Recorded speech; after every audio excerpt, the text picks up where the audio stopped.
Model L1 Hindi. अध्याय 1। Drone अवतार।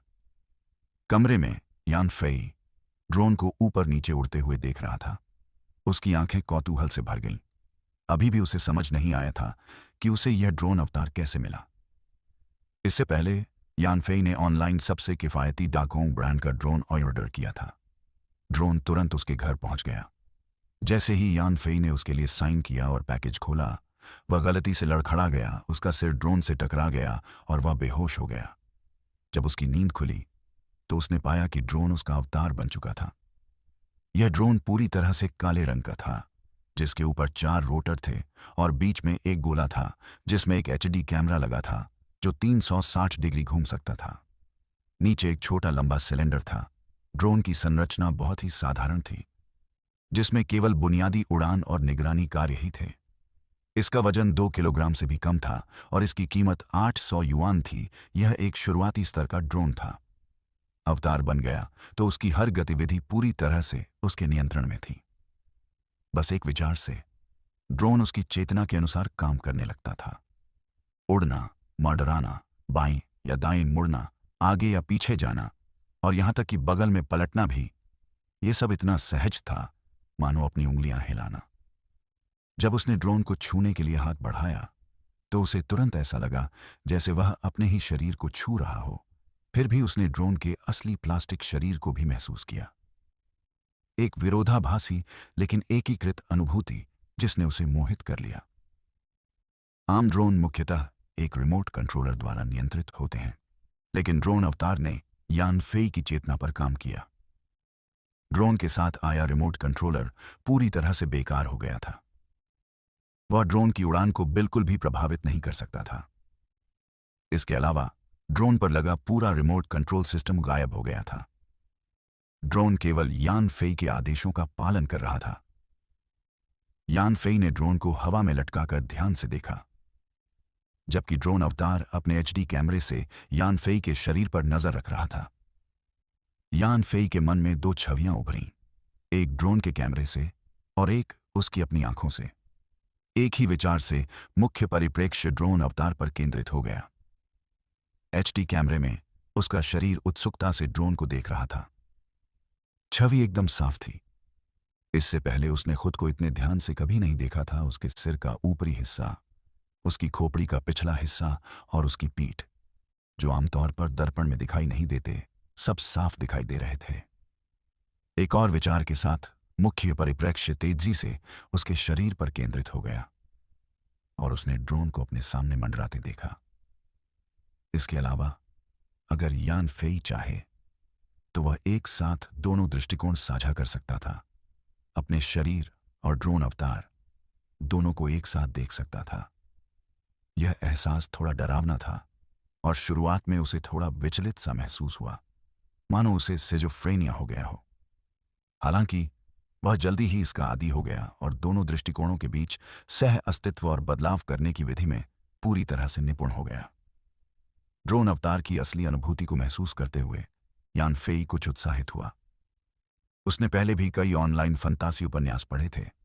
नायकों के चमत्कारी कारनामों से ईर्ष्या करता था, लेकिन कभी सोचा भी नहीं था कि उसे भी ऐसा अनुभव होगा और उसे ड्रोन अवतार मिलेगा। शुरुआती उत्सुकता खत्म होने के बाद यान फेई को अपने ड्रोन अवतार के लिए एक आभासी ऑपरेटिंग स्क्रीन का पता चला, जो अचानक कहीं से प्रकट हो गई थी। यह आभासी स्क्रीन कुछ कंप्यूटर स्क्रीन जैसी ही थी, बस ये आभासी थी और यान फेई के अलावा किसी को दिखाई नहीं दे रही थी। आभासी स्क्रीन पर डेटा के 4 सरल टुकड़े प्रदर्शित किए गए। ऊर्जा 30, हथियार 200, मटर, योग्यता 0/100, सार्वभौमिक स्थान 1 घन मीटर। सही सामग्री free.ebnovel.com पर उपलब्ध है। इस डेटा को देखकर यान फेई को तुरंत इसका महत्व समझ में आ गया। ऊर्जा ड्रोन की बैटरी पावर जैसी थी, जो उसकी रेंज और संचालन क्षमताओं को दर्शाती थी। उड़ान और अन्य गतिविधियों में ऊर्जा की खपत होती थी और अगर ऊर्जा बिंदु समाप्त हो जाते तो ड्रोन स्टैंड बाय मोड में चला जाता और कोई भी कार्य करने में असमर्थ हो जाता। हर दिन आधी रात को ऊर्जा बिंदु अपने आप 100% पर आ जाते। यान फेई ने देखा था कि ड्रोन के उसके अवतार बनने के बाद कुछ जादुई परिवर्तन हुए थे। उदाहरण के लिए ड्रोन की बैटरी बिना किसी निशान के गायब हो गई थी और बाहरी बैटरी जोड़ने के लिए कोई स्लॉट भी नहीं था। यहां तक कि ड्रोन का पूरा शरीर एक ठोस टुकड़ा बन गया था जिसे पूरी तरह से तोड़ा नहीं जा सकता था। बैटरी की बजाय ये ऊर्जा बिंदु ही थे जो ड्रोन को शक्ति प्रदान करते थे। हथियार ड्रोन अवतार के आक्रमण के तरीके को दर्शाता था। ड्रोन का अब एकमात्र आक्रमण तरीका मटर की गोली थी, जिसमें केवल 200 राउंड थे। हवा के दबाव में यानफी लक्ष्य पर हमला करने के लिए बैरल से तेज गति से मटर के दाने दाग सकता था। हर हमले में एक मटर का दाना इस्तेमाल होता था और मटर की गोलियां खत्म हो जाने पर ड्रोन अपनी आक्रमण क्षमता खो देता था। इसी तरह हर दिन आधी रात को मटर की गोलियों की संख्या अपने आप 100% हो जाती थी। मूल रूप से यह ड्रोन एक नागरिक मॉडल था जिसमें कोई आक्रामक क्षमता नहीं थी, लेकिन इसके परिवर्तन के बाद इसके शरीर के निचले हिस्से में मटर की गोलियों से भरा एक छोटा लंबा सिलेंडर दिखाई दिया जो 360 डिग्री घूम सकता था। अवतार का हथियार था। योग्यता ड्रोन अवतार का उपयोग करके प्राप्त की गई उपलब्धियों को दर्शाती थी। ड्रोन अवतार द्वारा हमला किए गए और प्रभावी रूप से क्षतिग्रस्त किए गए प्रत्येक लक्ष्य के लिए 1 अंक दिया जाता था और प्रत्येक लक्ष्य के लिए केवल 1 अंक ही प्राप्त किया जा सकता था। जब ड्रोन की योग्यता 100 अंक तक पहुंच जाती तो ड्रोन उन्नत हो जाता और भी अद्भुत हो जाता। यूनिवर्सल स्पेस का आयतन 1 घन मीटर है, जो शुरू में 1 घन के आकार का था, लेकिन जरूरत के हिसाब से इसका आकार बदल सकता है। यह कुछ हद तक इंटरनेट उपन्यासों में वर्णित पोर्टेबल स्पेस जैसा दिखता है। जब तक यह यूनिवर्सल स्पेस के आयतन से ज्यादा नहीं होता, यानफेई इसमें स्वतंत्र रूप से वस्तुएं रख सकता है। बेशक जीवित प्राणियों को नहीं रखा जा सकता। ड्रोन चाहे कहीं भी हो, यह यानफेई की यूनिवर्सल स्पेस को कभी भी खोलने और बंद करने की क्षमता को प्रभावित नहीं करता। न ही यह उसमें से वस्तुएं रखने और निकालने की उसकी क्षमता को प्रभावित करता है। हालांकि दिलचस्प बात यह है कि ड्रोन अवतार को यूनिवर्सल स्पेस में नहीं रखा जा सकता। ऑपरेशन स्क्रीन पर डेटा का मतलब समझने के बाद यानफेई खुशी से झूम उठा। उसने कभी नहीं सोचा था कि ड्रोन अवतार में इतने सारे काम होंगे, और यह अपग्रेड भी हो सकता है और इसमें अपार क्षमताएं भी हैं।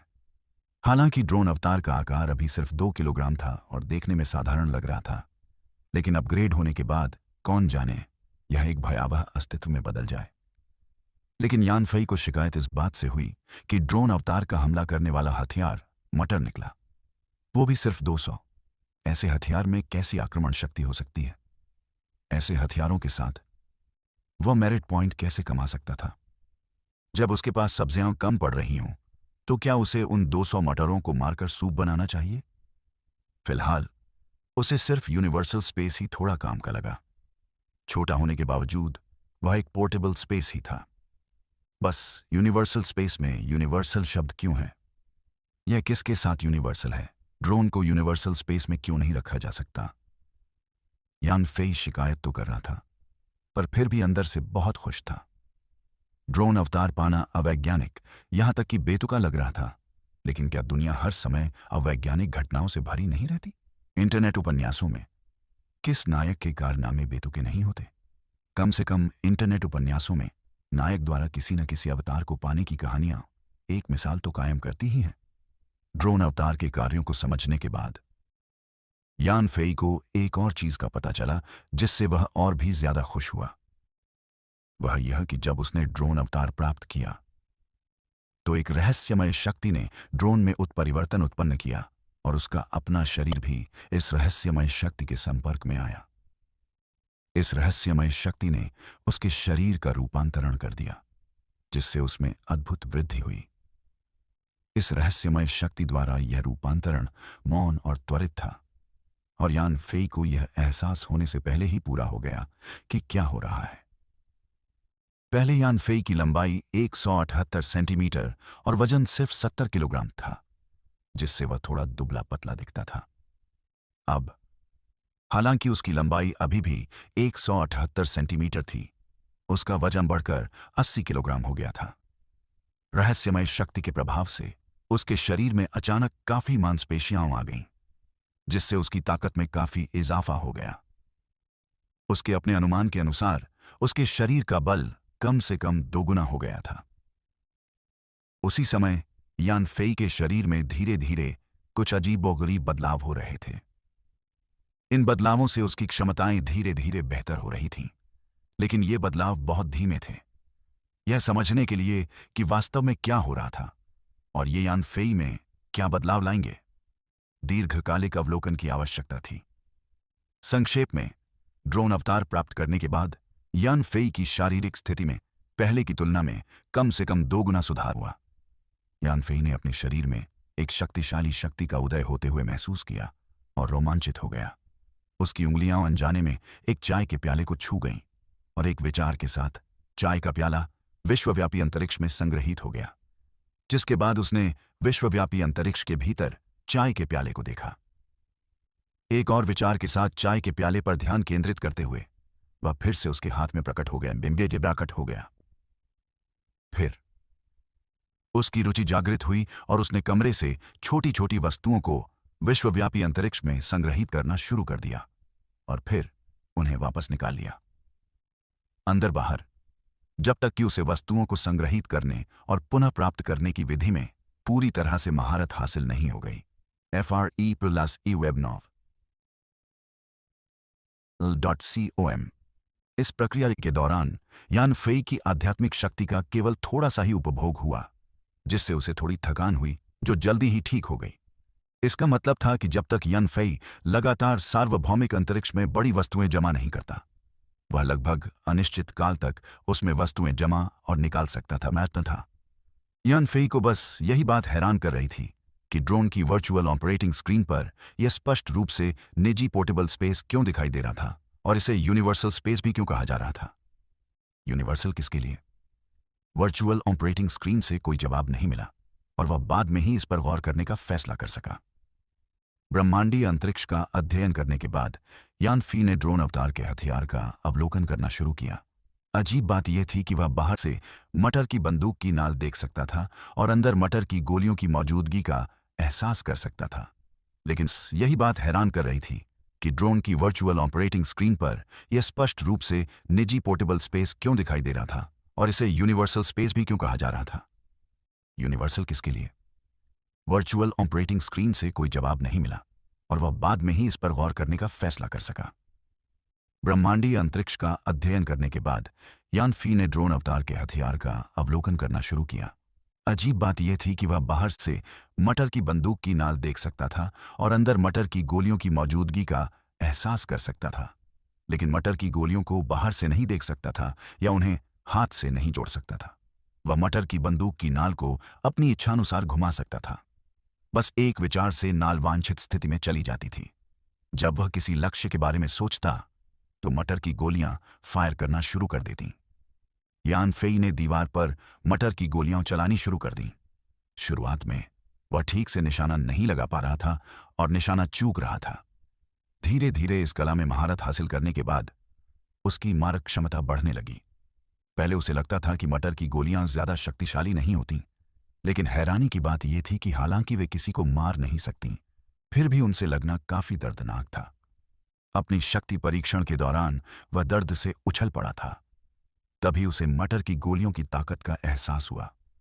रहस्यमय शक्ति द्वारा उत्परिवर्तन के बाद ड्रोन अवतार के कई अंग पहले से बिल्कुल अलग हो गए। उदाहरण के लिए, उड़ते समय ड्रोन बहुत शांत था। उसके चारों प्रोपेलर जरा सी भी आवाज नहीं करते थे और उसकी उड़ान की गति बेहद तेज थी। उन सुस्त ड्रोनों जैसे, बिरनी जैसी बिल्कुल नहीं। यान फेई ड्रोन के डेटा का बारीकी से परीक्षण करना चाहता था, लेकिन दिन का समय था और उसने अभी तक अपने ड्रोन को उड़ाने के लिए सभी कागजी कार्रवाई पूरी नहीं की थी। इसके अलावा सरकार द्वारा हाल ही में उड़ान भरने वाले वाहनों के सख्त नियमों के कारण उसने अभी ड्रोन को परीक्षण के लिए भेजने की हिम्मत नहीं की। वह अपनी इच्छा पूरी करने के लिए इसे कमरे में ही उड़ा सकता था, हालांकि सीमित रूप से। ड्रोन कमरे में तेजी से उड़ रहा था। यान फी के नियंत्रण में आने वाली कई बाधाओं से बाल बाल बच रहा था। छत, बिस्तर के नीचे, शौचालय, यहां तक कि दराजों के अंदर भी। यान फी का अवतार बनने के बाद पूरा ड्रोन पूरी तरह से उसके नियंत्रण में था। हर हिस्से पर उसका पूरा नियंत्रण था, जिससे ड्रोन अपनी पूरी क्षमता पर काम कर रहा था। आखिरकार रिमोट कंट्रोल सिस्टम चाहे कितना भी शक्तिशाली क्यों न हो, उसकी तुलना मानव शरीर की क्षमताओं से नहीं की जा सकती। जैसे जैसे ड्रोन उड़ रहा था, ऊर्जा बिंदु चुपचाप खर्च हो रहे थे। धीरे धीरे ड्रोन अवतार के ऊर्जा बिंदु शून्य हो गए और यान फी ने इसे कैसे भी चलाया। ड्रोन अवतार जमीन पर पड़ा रहा, बिना किसी प्रतिक्रिया के। हालांकि सार्वभौमिक अंतरिक्ष अभी भी सामान्य रूप से काम कर रहा था, ड्रोन अवतार के बाकी सभी कार्य बंद थे। यान फेई ने समय का अनुमान लगाया और पाया कि अगर उड़ान उतनी ही तेज होती जितनी उसने अभी अभी परीक्षण किया था, तो ड्रोन अवतार के 30 ऊर्जा बिंदु ज्यादा से ज्यादा 30 मिनट तक ही चलेंगे। दूसरे शब्दों में, एक ऊर्जा बिंदु ड्रोन अवतार को केवल 1 मिनट तक तेज उड़ान भरने की अनुमति देगा। बेशक, अगर उड़ान इतनी तेज गति से नहीं चल रही होती और गति कम कर दी जाती, तो ड्रोन की उड़ान अवधि उचित रूप से बढ़ जाती, लेकिन निश्चित रूप से 1 घंटे से ज्यादा नहीं। ऊर्जा बिंदु समाप्त होते ही ड्रोन अवतार स्टैंड बाय मोड में चला जाता और तब तक आगे काम नहीं कर पाता जब तक कि ऊर्जा बिंदु स्वाभाविक रूप से रिचार्ज न हो जाए। यह जानने के बाद कि ड्रोन अवतार की उड़ान का समय केवल 30 मिनट से 1 घंटे का है, यान फेई को अभी भी थोड़ी निराशा हुई, क्योंकि उसकी सहन शक्ति मजबूत नहीं थी। हालांकि उसकी उत्सुकता बढ़ गई, यह महसूस करते हुए कि ड्रोन अवतार को उन्नत किया जा सकता है, और एक बार उन्नत हो जाने पर यह सीमा स्वतः ही समाप्त। तार पर शोध करते हुए समय उड़ गया, और जब उसका पेट गुर्राया तब उसे एहसास हुआ कि उसे कितनी भूख लगी है। उसने जल्दी से अपने लिए रात का खाना तैयार किया और अकेले ही खाना शुरू कर दिया। हालांकि यान फेई का शरीर एक रहस्यमयी शक्ति द्वारा किसी शक्तिशाली चीज में रूपांतरित हो गया था, लेकिन इस परिवर्तन की एक कीमत चुकानी पड़ी। इससे उसके शरीर की ऊर्जा क्षीण हो गई, जो अब काफी कम हो गई थी, और उसे पुनः पूर्ति की सख्त जरूरत थी। नतीजतन उसकी भूख अचानक 5 गुना बढ़ गई। सौभाग्य से अकेले रहने के कारण उसके भोजन की अचानक बढ़ी हुई खपत से कोई भी चिंतित नहीं हुआ। यह स्थिति शायद अस्थायी ही थी। एक बार जब उसका शरीर परिवर्तन के प्रभाव की भरपाई के लिए पर्याप्त ऊर्जा अवशोषित कर लेगा, तो उसकी भूख धीरे धीरे सामान्य हो जाएगी। रात के खाने के बाद यान फेई अपने शरीर में अचानक आई ताकत से परिचित होने के लिए बगल के व्यायाम कक्ष में गया। उसे नियंत्रण करने में दिक्कत हो रही थी, क्योंकि यह शक्ति अचानक उभर आई थी। आती थी। खाना बनाते समय उसे अपनी ताकत का अंदाजा नहीं था और अंततः कई कटोरे टूट गए। उसे अपनी बदली हुई काया पर जल्दी से काबू पाने की जरूरत थी, ताकि इस नई शक्ति का प्रभावी ढंग से उपयोग कर सके, न कि इसे बाधा बनने दे। यान फेई को व्यायाम करना बहुत पसंद था और उसके पास अपना एक अलग व्यायाम कक्ष और उपकरण थे। हालांकि उसने कभी किसी मार्शल आर्ट या विशेष प्रशिक्षण पद्धति का अभ्यास नहीं किया था। वह बस जिम से सीखे गए कुछ बुनियादी व्यायाम ही जानता था, जो खास असरदार नहीं थे। फिर भी अपनी आंतरिक शक्ति के 2 घंटे क्षीण होने के बाद वह अपने शरीर में अचानक आई शक्तिशाली शक्ति का कुछ हिस्सा नियंत्रित करने में कामयाब रहा। बेशक पूरी महारत हासिल करने में अभी कुछ समय बाकी था, लेकिन कम से कम अब वह कटोरे नहीं तोड़ेगा। थककर यान फेई ने नहाया और बिस्तर पर चला गया, नाते मुआवजे नहीं गया। बाद में जब उठा तो उसने पाया कि सुबह का 1 बज चुका था। एक विचार के साथ उसका ध्यान तुरंत ड्रोन अवतार पर गया, जो तुरंत सक्रिय हो गया। वर्चुअल ऑपरेशन स्क्रीन से यान फेई ने देखा कि ऊर्जा बिंदु वास्तव में 30 पर वापस आ गए थे, और यहां तक कि पहले इस्तेमाल की गई मटर की गोलियां भी 200 तक पहुंच गई थीं। यह अगला दिन था और ऐसा लग रहा था कि ड्रोन सुबह 1 बजे अपने आप रिफ्रेश हो गया था। यान फेई ने बाहर का जायजा लेने के लिए खिड़की खोली। ड्रोन अवतार चुपचाप उड़कर रात के आसमान में उड़ गया। इस बीच वह बिस्तर पर लेटा हुआ था। उसकी नजर ड्रोन अवतार पर थी। उसे लग रहा था मानो उसने सचमुच उड़ान भर ली हो। यान फेई हमेशा से उड़ने का सपना देखता था, लेकिन अब तक उसकी यह इच्छा सिर्फ सपनों तक ही सीमित थी। उसने कभी नहीं सोचा था कि उसे हवाई उड़ान का असली अनुभव मिलेगा, भले ही ड्रोन अवतार के जरिए ही क्यों न हो। यह एहसास बेहद सच्चा था और उसने उसके उड़ने के सपने को पूरा किया। 5वीं मंजिल पर रहने वाले ड्रोन अवतार ने हवा में उड़ते ही एक घना अंधेरा दृश्य दिखाया। कुछ स्ट्रीट लाइटें दिखाई दे रही थीं। हालांकि दृश्यता बहुत अच्छी नहीं थी। शुक्र है कि म्यूटेड एचडी कैमरा फंक्शन शक्तिशाली था और उसने स्वचालित रूप से चमक को समायोजित कर लिया, जिससे यान फी की दृष्टि पर न्यूनतम प्रभाव पड़ा। देर रात के इस समय ज्यादातर लोग नींद में खोए हुए थे और सड़कों पर किसी का दिखना मुश्किल था। ड्रोन अवतार के पूरी तरह काले रंग के साथ यान फेई को इस बात की कोई चिंता नहीं थी कि कोई उसे देख लेगा। जैसे ही ड्रोन खिड़की से बाहर उड़ा, वह और ऊंचाई की ओर बढ़ गया। यान फेई की इच्छा पर ड्रोन आकाश में उड़ान भरने लगा। यह अनुभव इतना अद्भुत था कि मानो वह निजी उड़ान भर रहा हो। हालांकि उसे जल्द ही पता चला कि एक निश्चित ऊंचाई के बाद चढ़ना बेहद चुनौतीपूर्ण हो जाता है, जिससे उसे अपने ड्रोन की उड़ान क्षमता की ऊंचाई सीमा का एहसास हुआ। आसपास की ऊंची इमारतों से तुलना करने पर उसने अनुमान लगाया कि ड्रोन अवतार की अधिकतम उड़ान ऊंचाई लगभग 100 मीटर होगी या मीटर होगी। फिर उन्होंने ड्रोन अवतार को नियंत्रित किया और उसे दूर तक उड़ाने के लिए नियंत्रित किया, और जैसे जैसे वह आगे बढ़ता गया, उसकी गति बढ़ती गई। जब उसकी गति 20 मीटर प्रति सेकंड तक पहुंच गई, तो वह और नहीं बढ़ सका, जो ड्रोन अवतार की अधिकतम उड़ान गति थी।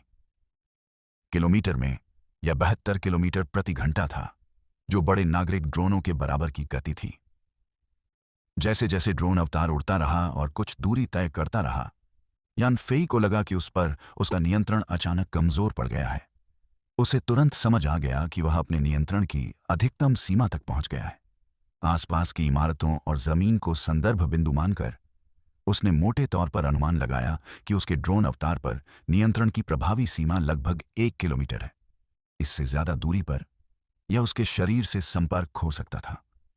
इन गणनाओं से यान फेई को ड्रोन अवतार के बारे में कुछ आंकड़े मोटे तौर पर समझ में आ गए। उड़ान की ऊंचाई 100 मीटर से ज्यादा नहीं, उड़ान की गति 62 किलोमीटर प्रति घंटे से ज्यादा नहीं, और नियंत्रण सीमा 1 किलोमीटर से ज्यादा नहीं। जैसा कि कहावत है, खुद को जानो, अपने दुश्मन को जानो। 100 लड़ाइयां 100 जीत। अपने ड्रोन अवतार की क्षमताओं को समझने से वह इसकी पूरी क्षमता का बेहतर उपयोग कर पाएगा। ड्रोन अवतार अब यान फेई के शरीर से 1 किलोमीटर के दायरे में था और पास के सबसे बड़े लीजर पार्क के ऊपर मंडरा रहा था। हालांकि रात के 1 बज रहे थे, लेकिन पार्क की सारी लाइटें बुझी नहीं थीं। उत्परिवर्तित एचडी कैमरे की मदद से यान फेई अभी भी ऊपर से पूरे पार्क को साफ साफ देख सकता था। और जैसे ही ड्रोन अवतार पार्क के ऊपर से उड़कर जाने की तैयारी कर रहा था, यान फेई ने अचानक एक तड़क की आवाज सुनी और उसके बाद किसी के जोर से बोलने की आवाज आई। freewebnovl.com। ड्रोन अवतार कुछ अजीब था। हालांकि यह एचडी कैमरे से रियल टाइम तस्वीरें देख सकता था, लेकिन इसमें शरीर से आने वाली आवाजें इकट्ठा करने वाला कोई उपकरण नहीं था। फिर भी यह अवतार आवाजें ऐसे सुन सकता था मानो उसके कान हों, जो आश्चर्यजनक था। नीचे से आवाजें सुनकर यान फेई का दिल धड़क उठा और ड्रोन अवतार ने अपनी उड़ान की ऊंचाई कम कर दी, चुपचाप ऊपर चला गया और फिर पेड़ों की छाया में छिप गया। उसने पार्क में झील के किनारे एक बेंच के पास एक युवा जोड़े को खड़ा देखा। एक आदमी अपना चेहरा ढके हुए दूसरी युवती पर चिल्ला रहा था, छोटे जुआन, हम इतने लंबे समय से डेट कर रहे हैं, तुम मुझे किस क्यों नहीं करने देते, और तुमने मुझे इतनी जोर से क्यों मारा? लिटिल जुआन नाम की युवती ने गुस्से से कहा, युआन ये, मुझे उम्मीद नहीं थी कि तुम इस तरह के इंसान होगे। क्या हम इस बात पर सहमत नहीं हुए थे कि शादी से पहले हमें कोई अंतरंग संबंध नहीं बनाने चाहिए? युआन ये और भी भड़क गई। जमाना बदल गया है। कौन सा जोड़ा प्यार भरे इशारे नहीं करता? अगर तुम मुझे चूमने नहीं देती तो इतनी देर से मिलने क्यों आई हो? अभी तो आधी रात हो गई है। छोटे जुआन ने कहा, तुम्हें पता है मैं रात की पाली में काम करता हूं। मैं अभी अभी काम से आया हूं, और हां, तुम ही तो हो जिसने मुझे यहां आने के लिए कहा था। युआन ये ने गुस्से से कहा, मुझे परवाह नहीं, तुम मेरी प्रेमिका हो और मैंने तुम पर बहुत पैसा खर्च किया है। आज मुझे तुमसे एक चुंबन मिलना ही चाहिए। युआन ये को अपनी ओर आते देख लिटिल जुआन घबरा गया और बोला, युआन ये, खिलवाड़ मत करो, मैं मदद के लिए फोन करूंगा। युआन ये हताश होकर बोली, तो फोन करो, तुम्हारी कंपनी पास में ही है। देखते हैं जब तुम्हारे सहकर्मी इस बारे में सुनेंगे तो तुम उनका सामना कैसे करते हो। युआन ये ने एक कदम आगे बढ़कर छोटी जुआन को पकड़ लिया। जैसे ही वह चिल्लाने वाली थी, युआन ये ने उसका मुंह बंद कर दिया। छोटी जुआन की कोशिशों को नजरअंदाज करते हुए वह उसे जबरदस्ती चूमने ही वाला था। यान फेई पहले तो उत्सुकता से देख रहा था, लेकिन यह दृश्य देखकर, जो किसी राजा द्वारा एक महिला के साथ जबरदस्ती करने की पौराणिक कहानी जैसा लग रहा था, वह काफी क्रोधित हो गया। चाहे जो भी हो, जबरदस्ती बिल्कुल भी स्वीकार्य नहीं थी। पेड़ों की छतरी के नीचे छिपा ड्रोन अवतार तेजी से युआन ये की ओर उड़ा। 50 मीटर की दूरी पर मंडराता रहा, क्योंकि मटर शूटर की अधिकतम सीमा 50 मीटर ही थी। और फिर मटर शूटर का बैरल युआन ये के पिछले हिस्से पर निशाना साधते हुए मुइंडाते हुए घूमने लगा। हवा के दबाव में मटर बुलेट्स ने फायरिंग शुरू कर दी। हालांकि ड्रोन अवतार ने मटर के दाने फेंके थे, वे सूखे हुए थे, बहुत छोटे नहीं, और टकराने पर काफी दर्दनाक थे, जैसा कि यान फेई ने पहले भी अनुभव किया था। लेकिन क्योंकि वे सिर्फ मटर के दाने थे, जो वास्तव में किसी व्यक्ति को नुकसान नहीं पहुंचाते, इसलिए यान फेई को लगा कि आम लोगों पर उनसे हमला करना जायज है, हमला करना जायज है। जैसे ही युआन ये सफल होने वाला था, अचानक उसकी पीठ में तेज दर्द उठा और उसकी चीख निकल गई। फिर 1 दर्जन से ज्यादा मटर उस पर बरस पड़े, जिससे उसे इतना दर्द हुआ कि वह उछल पड़ा। यान फेई इस जबरदस्ती चूमने वाले को सबक सिखाने के लिए हमला जारी रखने ही वाला था कि तभी उसने देखा कि लिटिल जुआन चिंता से दौड़ता हुआ नेता में आया और युआन ये से बोला, युआन ये, तुम्हें क्या हुआ है? मुझे डराओ मत। अगर यह सचमुच इतना बुरा है तो मैं तुम्हें मुझे चूमने दूंगा। यान फेई ठिठक गया। उसके दिल में आह भरी। उसे एक बार फिर एक औरत की अथाह बुद्धि का एहसास हुआ। शायद उनके इनकार बस अपनी मनचाही चीज पाने का एक जरिया थे। लिटिल जुआन को चिंतित भाव से युआन ये को गले लगाते देखकर यान फेई को निराशा की लहर महसूस हुई और उसने ड्रोन अवतार को दूर भगा दिया। दंपत्ति ने इधर उधर देखा। उन्हें समझ नहीं आ रहा था कि उन पर हमला किसने किया है। मटर के दाने जमीन और घास पर गिर रहे थे, लेकिन दंपत्ति ने उन्हें देखा ही नहीं। उन्होंने एक दूसरे को देखा, फिर उन्हें पार्कों में बनी फिल्मों के डरावने दृश्य याद आ गए, जिससे उनकी रूह कांप उठी। एक बार फिर चिल्लाते हुए वे एक दूसरे का सहारा लेकर भागे। यान फेई के हमले ने अप्रत्याशित रूप से दंपत्ति को एक दूसरे के और करीब ला दिया था, जिसका यान फेई ने कभी अंदाजा भी नहीं लगाया था। यान फेई का ड्रोन अवतार लीजर पार्क के ऊपर उड़ता रहा। तभी उसने देखा कि मेरिट पॉइंट्स की संख्या 1 हो गई है। उसका दिमाग तेजी से घूम गया। उसे एहसास हुआ कि ये मेरिट पॉइंट्स निश्चित रूप से युआन ये पर हुए हालिया हमले से जुड़े थे। तो इस तरह मेरिट अर्जित की गई थी। साथ ही उसे यह भी समझ में आया कि एक व्यक्ति अधिकतम 1 मेरिट पॉइंट ही दे सकता है, क्योंकि युआन ये पर 1 दर्जन से ज्यादा मटर के दाने गिरे थे, फिर भी केवल 1 मेरिट पॉइंट ही दिखाई दिया। अगर ऐसा है तो क्या दूसरों पर मटर से हमला करके उसकी मेरिट जल्दी से अपग्रेड की जरूरत पूरी कर सकती है? हालांकि यान फेई कोई बुरा आदमी नहीं था, न ही वह खुद को मटर से किसी को भी गोली मारने के लिए मना सकता था। आखिरकार मटर से मारा जाना फिर भी काफी दर्दनाक था। लेकिन फिर उसे एहसास हुआ कि इस दुनिया में बहुत अन्याय है और वह अपने ड्रोन अवतार का इस्तेमाल शूरवीर की भूमिका निभाने और दुष्टों को दंडित करने के लिए कर सकता है। इससे न केवल शूरवीर नायक बनने का उसका बचपन का सपना पूरा होगा, बल्कि उसे मेरिट पॉइंट भी मिलेंगे, जिससे उसका ड्रोन अपग्रेड हो सकेगा। दोहरी जीत। यह अफसोस की बात थी कि उसके हथियार में 200 सूखे मटर थे, जो केवल उन छुटभइये बदमाशों को ही डरा सकते थे जिनके पास हथियार नहीं थे। उन खूंखार अपराधियों के सामने, जो दांतों तक हथियारबंद थे, वह बेबस था। फिर भी अगर लोगों को पता चला कि शूरवीर नायक का हथियार मटर के अलावा कुछ नहीं है, तो यान फेई को लगा कि क्या वे हंसी मजाक करेंगे। यान फेई ने नायक बनने के सपने संजोए थे, बुराई का नाश करने और निर्दोषों की रक्षा करने की कल्पना की थी। दुर्भाग्य से देर रात होने के कारण पार्क सुनसान था, जिससे उसके नायक बनने के सपने साकार नहीं हो पाए। इस तरह यान फेई ने अपने ड्रोन अवतार को नियंत्रित किया और वह पार्क के ऊपर से बगल वाली गली की ओर उड़ता रहा। ड्रोन के बीच में स्थित गोलाकार गोला 360 डिग्री घूम गया जिससे बिना किसी ब्लाइंड स्पॉट के 360 डिग्री का दृश्य दिखाई देने लगा। तभी उसने दूर स्ट्रीट लैंप के नीचे कूड़े के ढेर में खाना ढूंढते एक दयनीय आवारा कुत्ते को देखा, जिसके चारों ओर कहीं से अचानक प्रकट हुए तीन बड़े आवारा कुत्ते थे। तीन बड़े कुत्तों ने आवारा कुत्ते को घेर लिया, धीरे से गुर्राते हुए और दांत दिखाते हुए हमला शुरू कर दिया। दुबला पतला और कुपोषित आवारा कुत्ता लड़ने की क्षमता में बेहद कमजोर था और पलक झपकते ही तीन बड़े कुत्तों के काटने से वह चीखने लगा और उसके शरीर से खून बहने लगा। यान फेई का ड्रोन अवतार ऊपर से उड़ता हुआ आया, मटर मशीन गन घुमाते हुए और तीनों बड़े कुत्तों पर मटर की गोलियों की बौछार कर दी। उनके बड़े आकार और फर की सुरक्षा के बावजूद कठोर मटर की ताकत को कम करके नहीं आंका जा सकता था। गोली लगने का दर्द बहुत तेज था। बड़े कुत्ते उछल कूद करने लगे और इधर उधर चीखने लगे। गोलियों की वजह से वे दर्द से चीखने लगे। उन्होंने आसमान में उड़ते ड्रोन की तरफ अपना सिर घुमाया।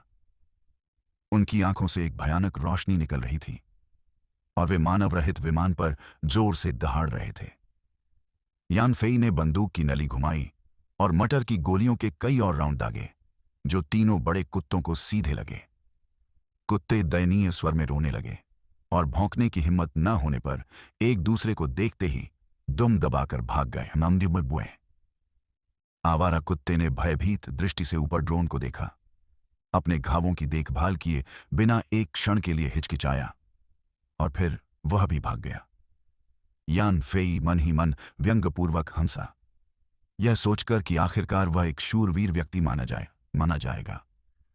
उसकी पहली बहादुरी एक छेड़खानी कर रहे जोड़े को छुड़ाना था और दूसरी बहादुरी एक कुत्ते की मदद करना थी, जिसे उसने डरा दिया था। उसने सोचा कि दुनिया में कितने लोग शूरवीर होने के लिए इतनी हद तक जा सकते हैं। यान फेई ने डेटा की जांच की और पाया कि उसके ड्रोन अवतार के मेरिट पॉइंट बढ़कर 4 हो गए थे। जाहिर है, उन तीन बड़े कुत्तों ने 3 मेरिट पॉइंट्स का योगदान दिया था। बस मटर की गोलियां काफी इस्तेमाल हो चुकी थीं। सिर्फ 110 बची थीं और सिर्फ 15 एनर्जी पॉइंट्स बचे थे, जो 15 से 30 मिनट की उड़ान के लिए काफी भी थे। सही सामग्री FR.EWEB नॉवल कॉम पर उपलब्ध है। ड्रोन अवतार उड़ता रहा। उसकी उड़ान पथ यान फेई के वास्तविक स्थान से 1 वर्ग किलोमीटर के दायरे में थी। देर रात होने के कारण सड़क पर लगभग कोई भी व्यक्ति नहीं था और न ही यान फेई को नायक की भूमिका निभाने का कोई अवसर मिला। जब ड्रोन अवतार के ऊर्जा अंक घटकर 10 रह गए तो यान फी ने एक छोटे चोर को दूसरी मंजिल की खिड़की से एक लंबे डंडे से लटका हुआ मांस चुराने की कोशिश करते देखा। मटर की गोलियों से घायल होकर चोर को लगा कि उसका सामना किसी भूत से हो गया है और वह डर के मारे भाग गया, यहां तक कि अपनी लंबी डंडी भी वहीं छोड़ गया। नतीजतन ड्रोन अवतार के मेरिट पॉइंट्स बढ़कर 5 हो गए। उस छोटे मोटे चोर को डराकर भगाने के बाद यान फेई को थोड़ा गर्व हुआ। उसे लगा कि अब वह किसी हीरो जैसा दिखने लगा है। तभी आसमान से एक काला बिंदु अचानक नीचे की ओर आया और उसके ड्रोन अवतार पर निशाना साधा। ड्रोन अवतार के निगरानी कैमरे से 360 डिग्री के दृश्य की वजह से यान फेई ने तुरंत उस वस्तु को नीचे गिरते हुए देख लिया। करीब से देखने पर उसे एहसास हुआ कि वह एक चील थी। रात में शिकार करने वाली चील ने यान फेई के ड्रोन को अपना शिकार समझ लिया था। एक विचार के साथ यान फेई ने तेजी से ड्रोन को पलट दिया। उसके चारों रोटर नीचे की ओर मुड़ गए और विपरीत दिशा में घूम गए, जिससे पूरा ड्रोन हवा में मंडरा गया। मटर शूटर की बंदूक की नली तेजी से घूमी, ऊपर बैठे बाज को निशाना बनाते हुए। मटर की गोलियां दागने से पहले ड्रोन की ओर झपट्टा मारते हुए चील को मटर की गोलियां लगीं और उसे तेज दर्द हुआ। लगातार और मटर की गोलियां चील को लगीं, जिससे वह चीख पड़ा और उसके कुछ पंख झड़ गए। यह एहसास होते ही कि वह अब हार चुका है, चील जोर से चिल्लाई, ड्रोन पर हमला छोड़ दिया और भाग गई। यान फेई ने ड्रोन को सीधा किया। काफी खुश था, लेकिन तभी उसे एक समस्या नजर आई। मेरिट पॉइंट्स 5 पर ही बने रहे। दूसरे शब्दों में, चील से उसकी मुठभेड़ में कोई मेरिट पॉइंट्स नहीं मिले थे। मटर की गोलियां चील को लगीं और उसे नुकसान पहुंचा, लेकिन उसे कोई मेरिट पॉइंट्स क्यों नहीं मिले? मेरिट पॉइंट्स के मानदंडों को जानने की उत्सुकता में यान फेई ने प्रयोग करना शुरू किया। उसने एक नाले के पास एक सांप को भगाया, एक मेंढक को बचाया, लेकिन उसे कोई मेरिट पॉइंट नहीं मिला। उसने जंगल में एक उल्लू को भी डराकर भगाया, एक चूहे को बचाया, लेकिन फिर भी उसे कोई मेरिट पॉइंट नहीं मिला। तो यान फेई इस शुरुआती नतीजे पर पहुंचा, सिर्फ इंसानों और काफी बड़े जानवरों पर हमला करने से ही मेरिट पॉइंट्स मिलेंगे। जानवरों से मेरिट पॉइंट्स कमाने का उसका शुरुआती विचार नासमझी भरा था। ड्रोन अवतार उड़ता रहा, लेकिन उसे ऐसी कोई स्थिति नहीं मिली जिसमें हस्तक्षेप की जरूरत पड़े। आखिरकार जब ऊर्जा बिंदु समाप्त हो गए तो ड्रोन अवतार यान फी के पास वापस आ गया और स्टैंड बाय मोड में चला गया, अब हिलने डुलने में असमर्थ। उसकी साहसिक वीरता भरी रात खत्म हो चुकी थी और अब रात के 2 बज चुके थे। हालांकि रात के अनुभवों ने यान फी को इतना उत्साहित कर दिया था कि वह सो नहीं पाया। वह भोर होने से ठीक पहले तक बिस्तर पर करवटें बदलता रहा और आखिरकार गहरी नींद में सो गया। अगले दिन जब वह उठा तो सुबह के 11 बज चुके थे। ड्रोन अवतार अभी भी स्टैंड बाय मोड में था, जिसमें 0 ऊर्जा अंक, 59 मटर की गोलियां और 5 योग्यता अंक बचे थे। चूंकि ड्रोन अवतार सक्रिय नहीं हो पा रहा था, इसीलिए यान फेई ने अपने शरीर का व्यायाम करने का फैसला किया। आखिरकार शरीर ही क्रांति की पूंजी है। एक अच्छी काया के बिना बाकी सब बेमानी है। इसलिए यान फेई अपने शरीर की ताकत से परिचित होने के लिए फिर से व्यायाम कक्ष में गया। 2 घंटे बाद यान फेई थक गया था, लेकिन उसे लगा कि वह अपने शरीर की शक्ति को पूरी तरह से अपने वश में कर चुका है। हालांकि उसकी भूख अभी भी ज्यादा थी। अपना बनाया हुआ खाना खत्म करने के बाद भी उसे भूख लग रही थी, तो वह सड़क पर बनी बन की दुकान पर गया और 10 से ज्यादा मीट बन खरीदे। आखिरकार उसका पेट भर गया। यान फेई जैसे ही घर लौटा, उसने दरवाजा खटखटाया। दरवाजा खोलते ही 2 जिंदादिल युवतियों ने उसका स्वागत किया। बड़ी बड़ी आंखों वाली एक लड़की ने तीखे स्वर में कहा, छोटे मालिक, हम किराया देने आए हैं। यान फेई के माता पिता का देहांत हो चुका था और वे शहर के उपनगरों में एक 5 मंजिला इमारत छोड़ गए थे। यह संपत्ति पहले शहर के बाहरी इलाके में हुआ करती थी, लेकिन शहर के तेजी से विस्तार के साथ यह समृद्ध हो गई थी। इसलिए यान फेई ने अपने परिवार की 5 मंजिला इमारत के कमरे किराए पर देने का फैसला किया। हर मंजिल में 5 कमरे थे और पूरी 5वीं मंजिल को अपने लिए आरक्षित रखने के अलावा बाकी सभी 20 कमरे किराए पर देने के लिए थे। हां, यान फेई एक जमींदार था। भूतल पर स्थित खुदरा दुकान सहित यान फेई की मासिक किराए की आय 60,000 युआन थी। इस पैसे से यान फेई का जीवन आरामदायक था। यही एक वजह थी कि उसने स्नातक होने के बाद से नौकरी की तलाश नहीं की थी। उसके सामने बड़ी बड़ी आंखों वाली लड़की लू यांगयांग थी, जो यान फेई की किराएदारों में से एक थी। दूसरी लड़की, जिसका फिगर अच्छा था, उसका नाम सुयान था और वह लू यांगयांग के साथ किराए के मकान में रहती थी। आमतौर पर लू यांगयांग ही यान फेई से बात करता था, क्योंकि सुयान उससे कम ही बात करती थी। यान फेई ने उत्सुकता से पूछा, क्या तुम्हारा किराया अभी आधे महीने तक नहीं देना है? तुम अभी क्यों दे रहे हो? आमतौर पर लोगों को किराए के लिए दौड़ना पड़ता है। मैंने कभी किसी को जल्दी किराया देने के लिए उत्सुक नहीं देखा। लू यांगयांग की आंखें चमक उठीं जब उसने कहा, क्या हमारे जैसे अच्छे किराएदारों से मिलना अच्छा नहीं है? यान फेई ने एक तरफ हटकर कहा, अंदर आओ और बात करो। लू यांगयांग ने सुयान को अंदर खींच लिया और यान फेई ने कहा, पहले बैठ जाओ, मैं तुम्हारे लिए चाय बनाती हूं। सुयान पहले कभी यान फेई के कमरे में नहीं गई थी। दीवार पर टंगी कई ग्रुप फोटो देखकर उसने उत्सुकता से पूछा, छोटे मालिक, आपने वाकई झेंदान यूनिवर्सिटी से ग्रेजुएशन किया है? कमाल है, लू यांगयांग ने गर्व से कहा। यान, तुम्हें पता नहीं, लेकिन लिटिल बॉस सचमुच एक महान उपलब्धि हासिल करने वाला एक प्रतिभाशाली व्यक्ति है। वह तुम्हारी कल्पना से भी कहीं ज्यादा जानता है।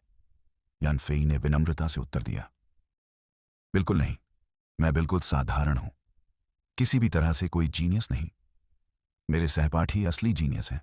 उनकी तुलना में मुझे कभी कभी अपने जीवन के फैसलों पर संदेह होता है। सुयान फुसफुसाया, छोटा बॉस बहुत विनम्र है। अचानक लू यांगयांग ने हूह कहा और कहा, छोटे मालिक, ऐसा लगता है कि जब मैंने आपको पिछली बार देखा था तब से आप और भी मजबूत हो गए हैं। यान फेई के चेहरे पर एक कड़वी मुस्कान आ गई। किसी रहस्यमयी शक्ति ने उसके शरीर का रूप बदल दिया था और किसी चौकन्ने व्यक्ति ने उसके शरीर में यह बदलाव देखा था। खुशकिस्मती से वह लू यांगयांग से अक्सर नहीं मिलता था, इसलिए वह निश्चित नहीं थी कि वह इतने कम समय में ही इतना मजबूत हो गया है। उसने जवाब दिया, तुम्हें पता है मुझे कसरत करना अच्छा लगता है और मैंने हाल ही में कुछ प्रगति की है, इसलिए मैं थोड़ा ज्यादा हृष्टपुष्ट दिखता हूं। लू यांगयांग ने यान फेई की बातों पर अपना विश्वास जताते हुए कहा। ओह। उसने सुदीय यान की तरफ देखा और पूछा, छोटे मालिक, आपको जेंडन यूनिवर्सिटी से स्नातक हुए कितने साल हो गए हैं? यान फेई ने जवाब दिया, 3 साल हो गए। तुम क्यों पूछ रहे हो? लू यांगयांग ने सहजता से जवाब दिया, बस जिज्ञासा थी, बस। वैसे इस साल तो आपकी उम्र 25 भी नहीं हुई है ना? यान फेई ने कहा, मैं केवल 23 वर्ष का हूं। लू यांगयांग ने सुयान की ओर जीभ निकाली और यान फेई से कहा, छोटे मालिक, आप अद्भुत हैं। केवल 23 वर्ष के हैं और आपको इतने प्रतिष्ठित विश्वविद्यालय से स्नातक हुए 3 साल हो गए हैं। freebie.binovel.com। यान फेई ने लू यांगयांग की बात नहीं मानी।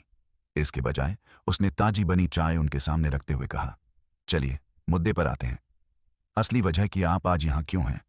सुयान ने धीरे से कहा, छोटे मालिक, बात यह है कि हमने सुना है कि इस मोहल्ले को ध्वस्त किया जा सकता है। हमें यकीन नहीं है कि यह सच है या नहीं, और अगर सच है तो क्या इसका हमारी इमारत पर कोई असर पड़ेगा? यान फेई ने अपनी ठुड्डी पर हाथ फेरते हुए कहा, ठीक है, मुझे सूचित किया गया है कि हमारे इलाके को जल्द ही एक वाणिज्यिक केंद्र के निर्माण के लिए ध्वस्त कर दिया जाएगा, लेकिन ध्वस्तीकरण की शर्तों पर बातचीत होने में कम से कम कई महीने लगेंगे। मैं आपसे इस बारे में बात करने के लिए समय निकालना चाहता था, लेकिन आप मेरे पास यह सवाल लेकर आ गए। लू यांगयांग ने थोड़ी उदासी के साथ कहा, तो हमें यहां से जाना पड़ेगा। मैं यहां 1 साल से रह रहा हूं। यान फेई ने जवाब दिया, मैं कुछ नहीं कर सकता। मैं इतनी बड़ी घटना को रोक नहीं सकता, लेकिन जब तक तोड़फोड़ शुरू नहीं हो जाती तब तक आप यहां रह सकते हैं। लू यांगयांग ने कहा, कुछ ही महीनों में रहने के लिए नई जगह ढूंढना मुश्किल है। आप अब तक मिले सबसे अच्छे मकान मालिक हैं। यान फेई हंसी, मैं उतनी अच्छी नहीं हूं जितना तुम कह रही हो। मैं भी ऐसे ही किसी को बेदखल कर दूंगी जो किराया नहीं देगा। वैसे हालात को देखते हुए मैंने अब से किराए में 30% की छूट देने का फैसला किया है, और अब आप तिमाही की बजाय मासिक भुगतान कर सकते हैं। लू यांगयांग और सुयान यह जानकर बहुत खुश हुए कि वे हर महीने कई 100 युआन बचा सकते हैं। उन्होंने यान फेई की खूब तारीफ की, जिसे यह बात मजेदार भी लगी और कुछ हद तक दुखद भी। शंघाई में संघर्षरत युवतियों के लिए किराया वाकई एक भारी बोझ था। अपनी जानकारी इकट्ठा करने के बाद लू यांगयांग और सुयान वहां से चले गए। जाते समय यान फी ने लू यांगयांग को सुयान से फुसफुसाते हुए सुना, देखो, छोटा बॉस तो कमाल का है, लंबा और खूबसूरत। कपड़ों में तो दुबला पतला दिखता है, लेकिन बिना कपड़ों के गठीला। और तो और, वह एक बड़े विश्वविद्यालय से उच्च शिक्षा प्राप्त स्नातक है और उसके पास ढेर सारी संपत्ति है। एक बार जब तोड़फोड़ हो जाएगी तो वह पक्का अरबपति बन जाएगा। अगर तुम उससे जुड़ जाओ तो तुम्हें किसी बात की चिंता नहीं करनी पड़ेगी। और क्या तुमने गौर किया कि वह बार बार तुम्हें घूर रहा है? इसका मतलब है कि उसे तुम में दिलचस्पी है। और तो और, मुझे यकीन है कि उसकी कोई गर्लफ्रेंड नहीं है, क्योंकि वह हमेशा अकेला रहता है। एक रहस्यमयी शक्ति द्वारा अपने रूपांतरण के बाद यान फेई की सुनने की शक्ति बहुत तेज हो गई थी, जिससे वह लड़कियों की धीमी लेकिन स्पष्ट बातचीत सुन सकता था। वह खुद को व्यंग्यात्मक मुस्कान से रोक नहीं पाया। ये लड़कियां प्यारी तो थीं, लेकिन उसकी पसंद की बिल्कुल नहीं थीं।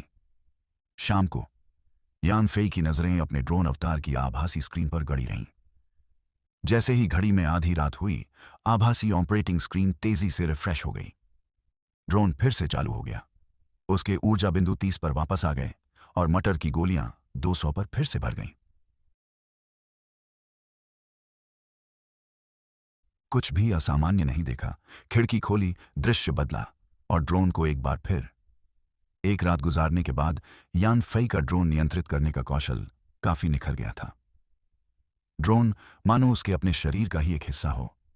उसकी इच्छानुसार अद्भुत कलाबाजी कर रहा था। सही सामग्री freewebnovel.com पर उपलब्ध है। दिन के दौरान यान फेई ने अपने आसपास के वातावरण का ध्यानपूर्वक निरीक्षण किया और कई सार्वजनिक और छिपे हुए निगरानी कैमरों की पहचान की। जब रात हुई और ड्रोन के लिए कार्रवाई का समय आया तो वह जानबूझकर कैमरों की नजर से जितना हो सके दूर रहा ताकि उसे पकड़ा न जा सके।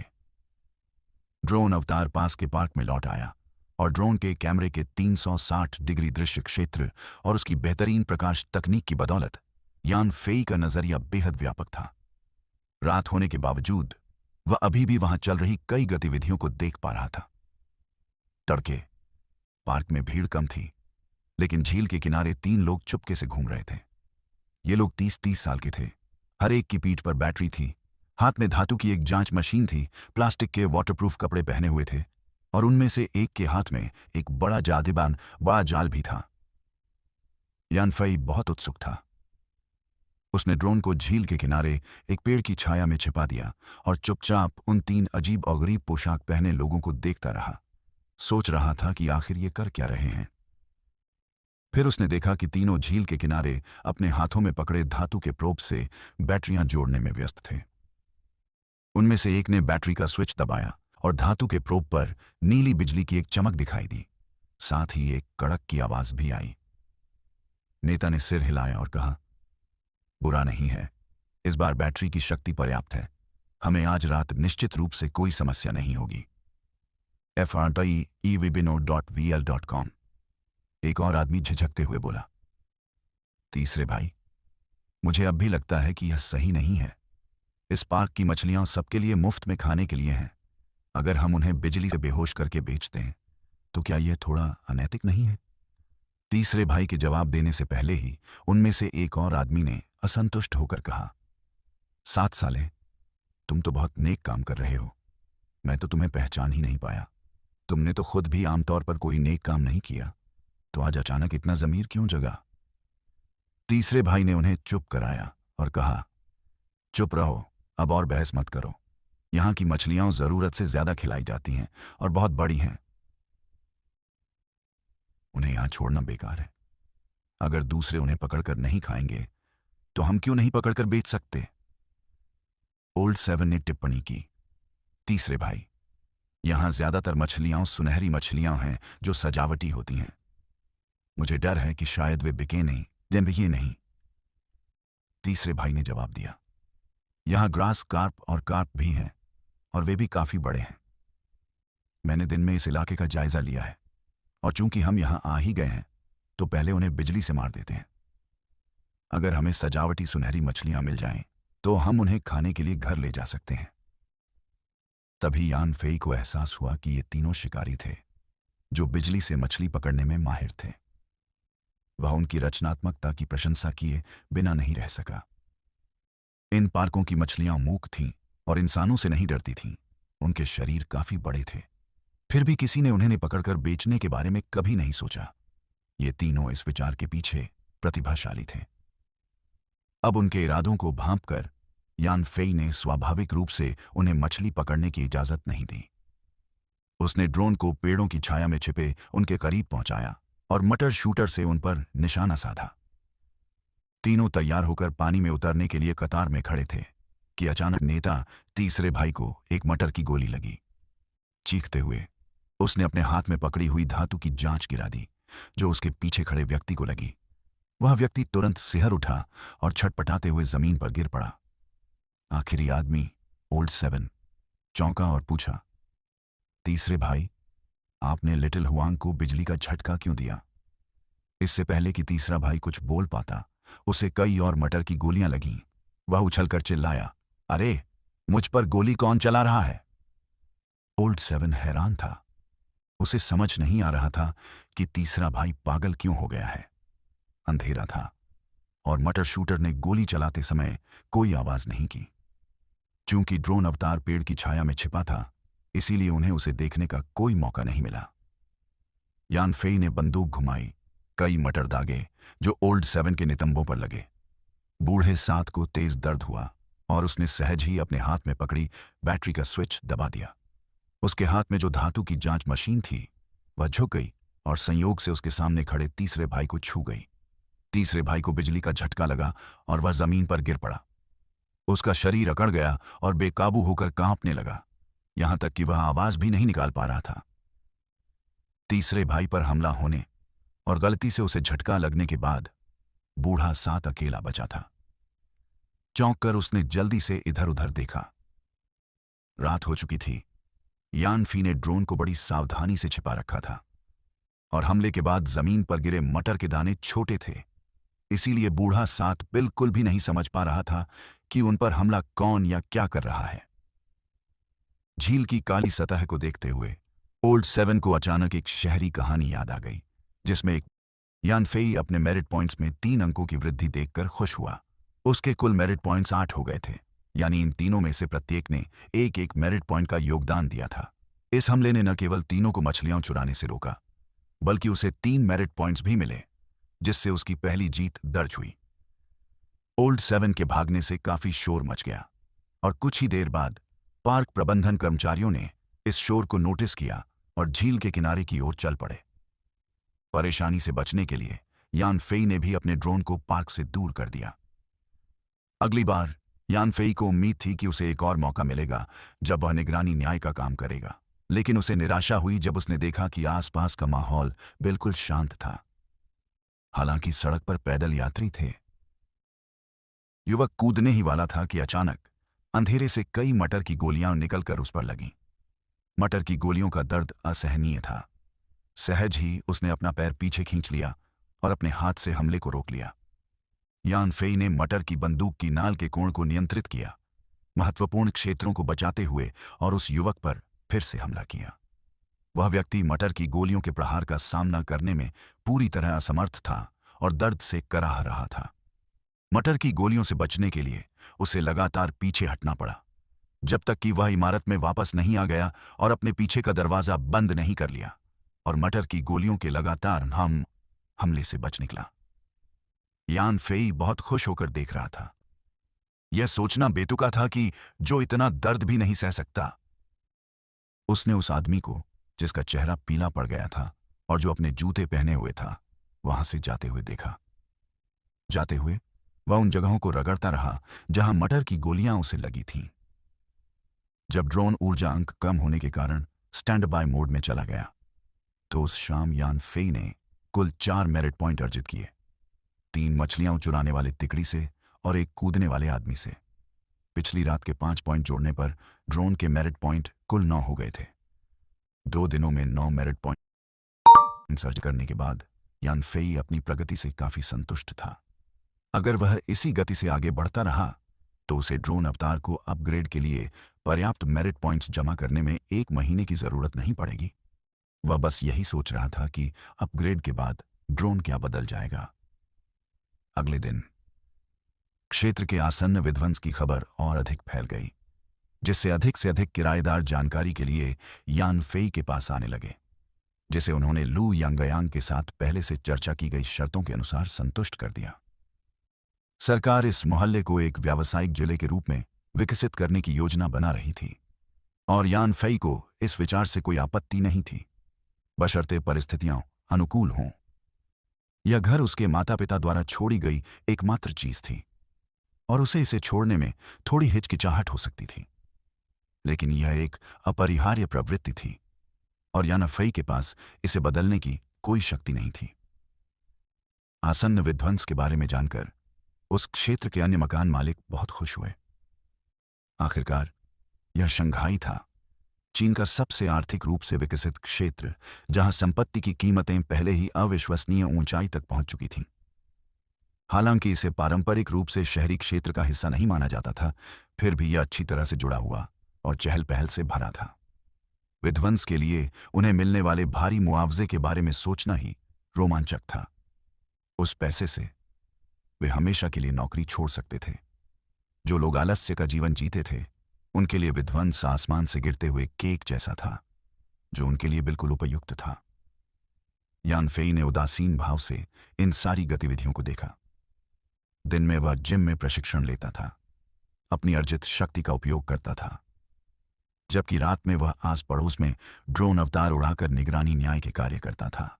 चूंकि ड्रोन में बाहरी और आंतरिक दोनों तरह के परिवर्तन हो चुके थे, इसलिए यान फेई ने अब आधिकारिक उड़ान अनुमोदन की परवाह नहीं की, ताकि उसे इसकी उत्पत्ति के बारे में बताने और लोगों को इसके रहस्यों का पता लगाने से रोका जा सके। 10 दिन तेजी से बीत गए। यान फेई ने अपनी नई शक्ति पर पूरी तरह से काबू पा लिया था और उसे पंख की तरह आसानी से इस्तेमाल कर पा रहा था। इस बीच अपने सतर्क न्याय के प्रयासों से ड्रोन अवतार ने 68 मेरिट पॉइंट्स जमा कर लिए थे। बेशक इस दौरान यान फेई का सामना किसी भी असली अपराधी से नहीं हुआ था। ये सभी लोग और परिस्थितियां थीं जिनका गंभीर अपराध से कोई लेना देना नहीं था, लेकिन जो बेहद घिनौनी थीं।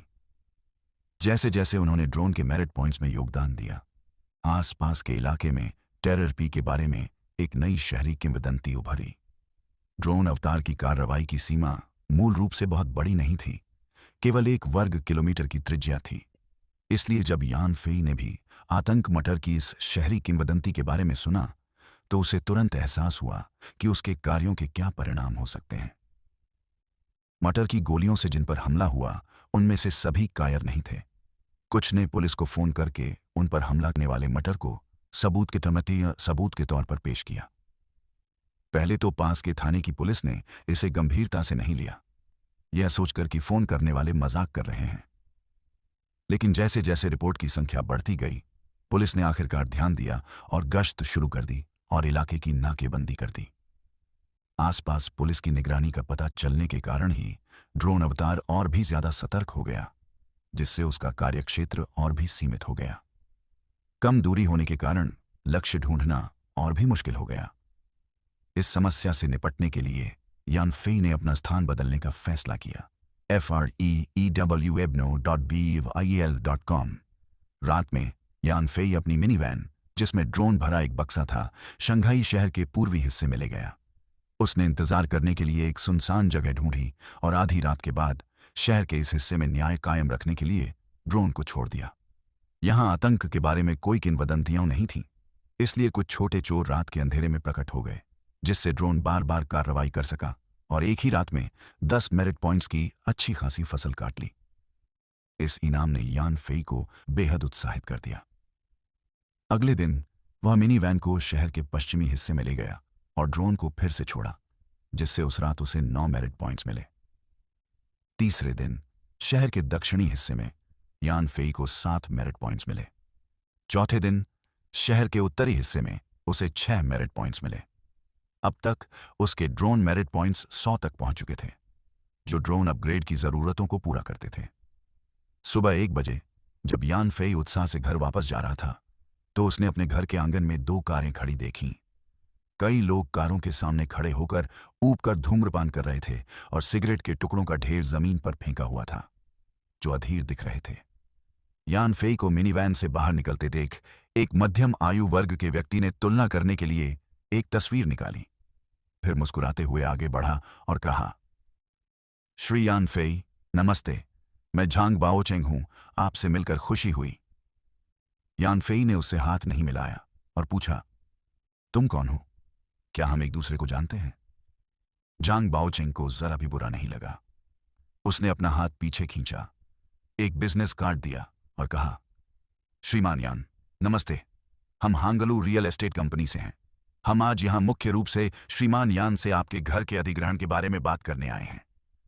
यान फेई ने फिर भी बिजनेस कार्ड नहीं लिया और कहा, यह मेरा घर है, इसके सभी संपत्ति अधिकार मेरे पास हैं और इसे बेचने का मेरा कोई इरादा नहीं है, इसीलिए आपको निराश करने के लिए मुझे खेद है। झांग बाओचेंग के पीछे से एक हट्टा कट्टा और खूंखार आदमी आगे आया और धमकी भरे लहजे में बोला, क्या बात कर रहे हो बच्चे? जानते हो किससे बात कर रहे हो? भाई चेंग को इतनी देर तक इंतजार करवाकर क्या तुम मौत मांग रहे हो? झांग बाओचेंग ने उस हट्टे कट्टे आदमी को रोकने के लिए हाथ हिलाया और कहा, मैनेजर जी, इतनी जोर से बात मत करो, तुम मिस्टर यान को डरा सकते हो।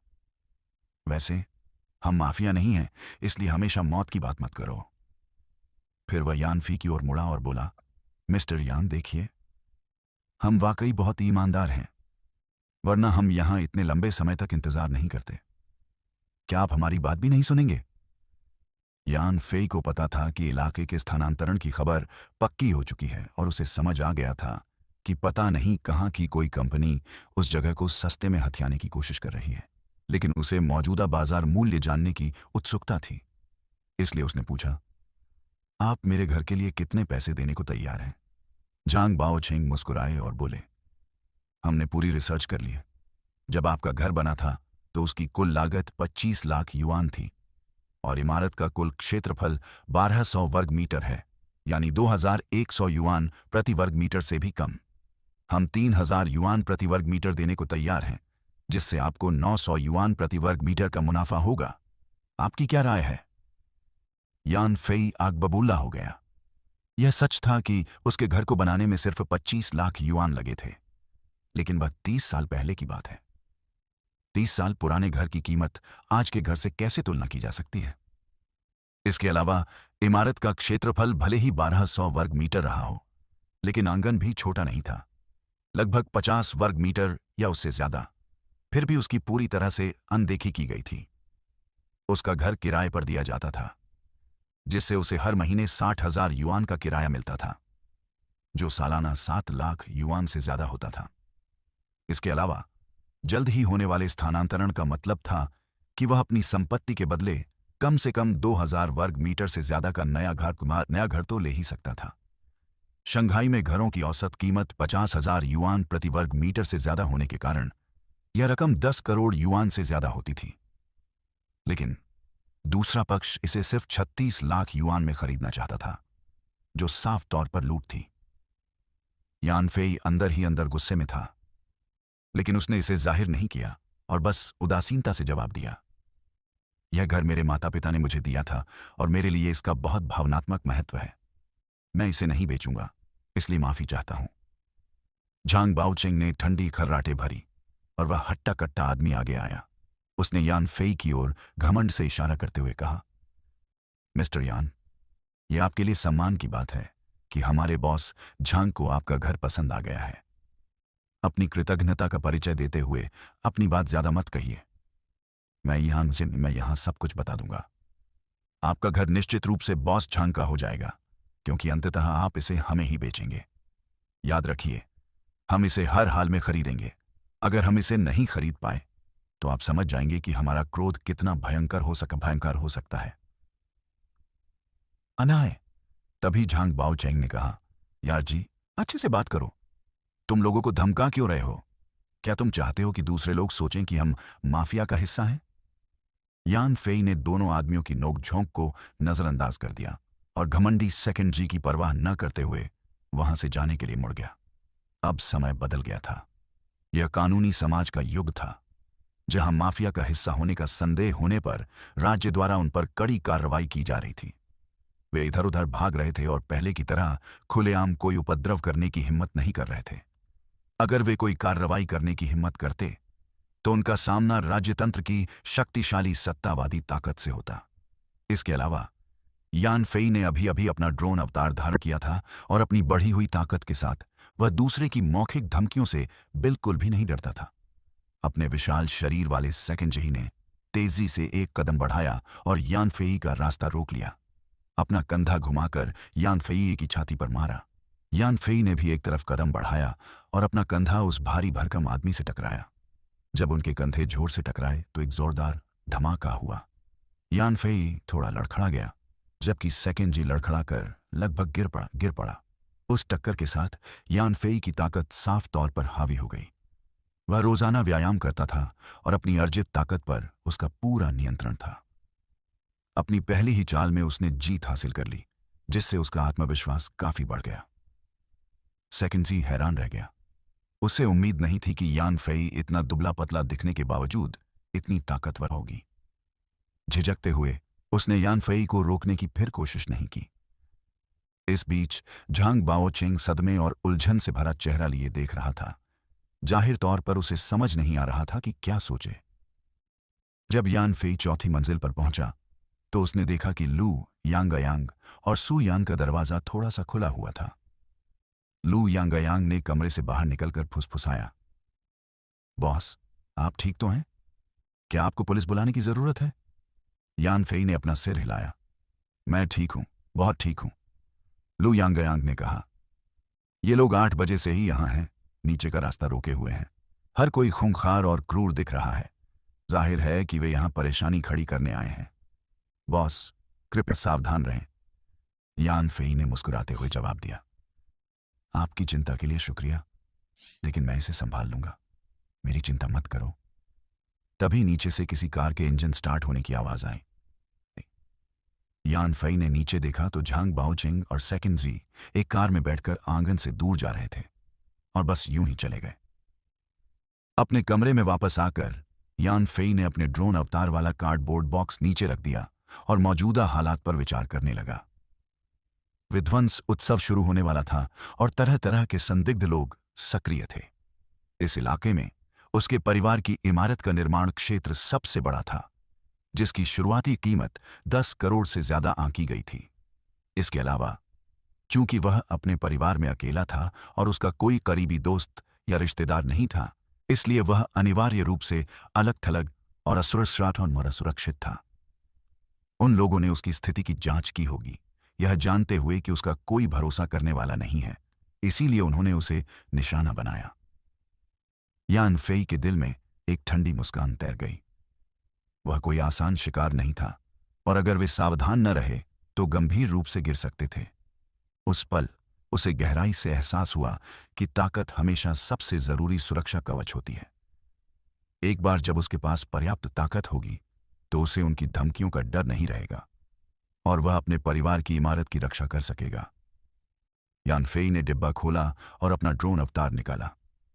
जैसे ही उसने अपना नजरिया वर्चुअल ऑपरेशन स्क्रीन पर बदला, उसने पाया कि ड्रोन 100 मेरिट पॉइंट्स यानी अपग्रेड पॉइंट तक पहुंच गया था और स्क्रीन पर एक चमकता हुआ लाल अपग्रेड बटन दिखाई दिया। उसने अपनी चेतना से अपग्रेड बटन दबाया और वर्चुअल स्क्रीन को अचानक बंद होने से पहले चमकते देखा। उसकी चेतना बलपूर्वक बाहर निकल गई। जैसे ही यान फेई की चेतना उसके शरीर में लौटी, उसने ड्रोन बॉडी पर अचानक एक अजीब सा उतार चढ़ाव देखा जो उसके पूरे लिविंग रूम में फैल गया। इसके बाद कुछ उपकरण अलग होने लगे। यान फेई चौंक गया और उसे अचानक एक जरूरी बात याद आ गई। वह ड्रोन के अपग्रेड को रोकना चाहता था, लेकिन बदकिस्मती से वह उस समय ड्रोन को नियंत्रित नहीं कर पा रहा था और अपग्रेड की प्रक्रिया अपरिवर्तनीय थी। जब यान फेई पछता रहा था, लिविंग रूम के उपकरणों के अलग अलग हिस्से छोटे छोटे कणों में टूट गए, जो एक आयन धारा में इकट्ठा होकर ड्रोन के शरीर में विलीन हो गए। जैसे जैसे ये आयन धाराएं लगातार जुड़ती गईं, ड्रोन के शरीर में बदलाव दिखाई देने लगे। 5 मिनट बाद ड्रोन बॉडी का रूपांतरण और उन्नयन आखिरकार पूरा हो गया। हालांकि कुछ पुर्जे अलग हो जाने के कारण घरेलू उपकरण अब खराब और घिसे पिटे लग रहे थे और उनका कोई उपयोग नहीं हो रहा था। यान फेई को बहुत अफसोस हुआ। वह भूल गया था कि ड्रोन अपग्रेड के लिए बड़ी मात्रा में कच्चे माल की जरूरत होती है। चूंकि उसने ये सामग्री उपलब्ध नहीं कराई थी, इसलिए ड्रोन ने आसपास के स्रोतों से, जो दुर्भाग्य से उसके घरेलू उपकरण थे, उन्हें निकाल लिया। इस चूक के कारण उसके घरेलू उपकरण पूरी तरह से बेकार होने हो गए। इन उपकरणों को खरीदने में उसे कम से कम 1 लाख युआन का खर्च आया था और अब एक छोटी सी गलती के कारण वह पैसा कबाड़ में बदल गया, जिससे उसे बहुत अफसोस हुआ। यान फेई के लिए बस यही तसल्ली थी कि ड्रोन अपग्रेड आखिरकार पूरा हो गया। उन्नत ड्रोन का रंग अभी भी काला था और अपग्रेड से पहले जैसा ही साधारण नागरिक क्वाड्रोटर आकार बरकरार था, लेकिन इसका आकार काफी बढ़ गया था। पहले ड्रोन का वजन सिर्फ 2 किलोग्राम था, लेकिन अब यह 20 किलोग्राम तक पहुंच गया था। सही सामग्री FRE ADU EBA नामक field.com पर देखें। इसका निरीक्षण करने के लिए झुकते हुए यानी फेई ने वर्चुअल ऑपरेशन स्क्रीन पर भी परिवर्तन पाया। ड्रोन अवतार स्तर 2, ऊर्जा 300, हथियार 500, स्टील बॉल, योग्यता 0/1000, यूनिवर्सल स्पेस 10 घन metre, free, web N OVL COAM उड़ान की गति 144 किलोमीटर प्रति घंटा, उड़ान की ऊंचाई 200 मीटर, नियंत्रण दूरी 10 किलोमीटर, स्टोरेज कार्ड 100 टीबी। उन्नत वर्चुअल ऑपरेशन स्क्रीन ने अब पहली बार ड्रोन अवतार का स्तर प्रदर्शित किया। पिछली स्क्रीन पर ऐसा कोई प्रदर्शन नहीं था, जिससे यान फेई को यह स्पष्ट हो गया कि उसका ड्रोन अवतार किस चरण में था। अन्य परिवर्तन भी उल्लेखनीय थे। ड्रोन के ऊर्जा बिंदु बढ़कर 300 हो गए। हालांकि ड्रोन का आकार और वजन काफी बढ़ गया था, जिससे उड़ान के दौरान ऊर्जा बिंदुओं की खपत में भी निश्चित रूप से वृद्धि हुई होगी। फिर भी यह पिछले 30 ऊर्जा बिंदुओं से एक है गुणात्मक छलांग थी। इससे ड्रोन अवतार की सहन शक्ति क्षमताओं में काफी वृद्धि होना तय था। हथियारों की बात करें तो अपग्रेड के बाद इनमें सबसे बड़ा बदलाव आया। पिछला ड्रोन सिर्फ मटर के दाने जैसी गोलियां ही दाग सकता था, लेकिन अपग्रेड किए गए ड्रोन ने स्टील बॉल बुलेट्स का इस्तेमाल शुरू कर दिया था, जिनकी संख्या 500 तक पहुंच गई थी। हालांकि ये स्टील बॉल बुलेट्स असली गोलियों जितनी शक्तिशाली नहीं थीं, लेकिन मटर की गोलियों से जरूर ज्यादा शक्तिशाली थीं, और किसी व्यक्ति को अशक्त करना या यहां तक कि मार डालना भी कोई बड़ी बात नहीं थी। मटर की गोलियां दागने वाली बंदूक की नली अभी भी इस्तेमाल में थी। हवा के दबाव का इस्तेमाल करके गोली चलाती थी। बस अब स्टील बॉल्स ज्यादा दूर और ज्यादा जोर से दागी जाती थीं। ड्रोन के अपग्रेड के लिए आवश्यक योग्यता अंक 1000 अंक तक पहुंच गए थे, जिससे ड्रोन को अपग्रेड करना 10 गुना ज्यादा मुश्किल हो गया था। यूनिवर्सल स्पेस को भी अपग्रेड किया गया, जिसका आकार 10 घन मीटर तक बढ़ गया, जिससे यानफी उसमें और ज्यादा सामान लोड कर सकता था और उसकी गतिविधियां ज्यादा सुविधाजनक हो गईं। सही सामग्री free.evwbn.oval.com पर देखें। आश्चर्यजनक रूप से इस अपग्रेड ने ड्रोन के बारे में कुछ विशिष्ट उड़ान डेटा भी प्रकट किए। उदाहरण के लिए उड़ान की गति 144 किलोमीटर प्रति घंटा तक पहुंच गई थी, जो 40 मीटर प्रति सेकंड में परिवर्तित होती है। उड़ान की ऊंचाई 200 मीटर तक पहुंच गई थी और नियंत्रण दूरी 10 किलोमीटर तक बढ़ गई थी। केवल डेटा को देखते हुए अपग्रेडेड लेवल 2 ड्रोन बेहद शक्तिशाली था, जिसने दुनिया के अधिकांश नागरिक ड्रोनों को पीछे छोड़ दिया। बिना अपग्रेड वाले ड्रोनों से तुलना करना तो दूर की बात है। इस डेटा के साथ यान फेई को ड्रोन के प्रदर्शन की बेहतर समझ थी और वह इसके कार्यों का पूरा उपयोग कर सकता था। इस अपग्रेड के साथ एक अतिरिक्त विशेषता जो सामने आई वह थी स्टोरेज कार्ड की कार्यक्षमता। पहले हालांकि ड्रोन आसपास के दृश्यों को कैद करने के लिए एक एचडी कैमरा का उपयोग कर सकता था, लेकिन इसमें रिकॉर्डिंग फंक्शन का अभाव था। अगर यान फेई पहले से कैप्चर की गई फुटेज ढूंढना भी चाहता तो यह संभव नहीं था। अब स्टोरेज कार्ड के साथ ड्रोन द्वारा कैप्चर की गई फुटेज को सेव किया जा सकता था और फिर वाईफाई के माध्यम से यान फेई के कंप्यूटर में ट्रांसफर किया जा सकता था। इस सुविधा ने यान फेई के लिए कई नए विचारों को जन्म दिया। इस अपग्रेड ने न केवल ड्रोन को बेहतर बनाया, बल्कि रहस्यमय शक्ति ने यान फेई के शरीर को भी उसी तरह बदल दिया। पहले की तरह यह परिवर्तन गुप्त और तात्कालिक था। अपग्रेड के बाद यान फेई का रूप रंग नहीं बदला था, न ही उसकी मांसपेशियां और बढ़ी थीं, लेकिन उसने अपने शरीर में अचानक अत्यधिक शक्ति का संचार महसूस किया। उसके प्रारंभिक अनुमानों के आधार पर उसकी शक्ति पहले की तुलना में दोगुनी हो गई थी।